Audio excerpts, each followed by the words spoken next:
આપનું નામ? મારું નામ કછાવા રાજેશ બિશનભાઈ છે.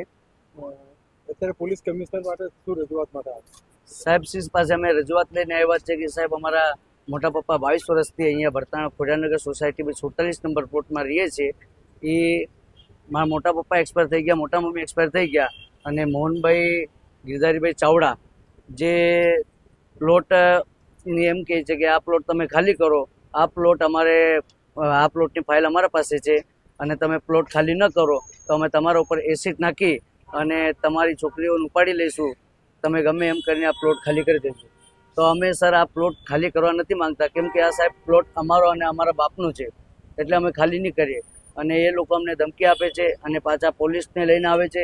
પોલીસવાળા સાથે આવે. કાલની ઘટનામાં સાહેબ પોલીસવાળાને સાથે લાવ્યા અને અમારા મકાનની તોડફોડ કરી દીધી, બધા વાસણો સામાનો બહાર ફેંકી કાઢ્યા છે.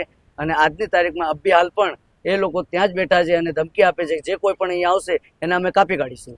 અને સર કચેરી ઉપર કમિશનર ઉપર શું અપેક્ષા રાખો છો અને કોને કોને રજૂઆત કરશો? કમિશનર સાહેબ સાથે અમે આ અપેક્ષા રાખીએ સાહેબ અમારો હક પૂરો અપાવો.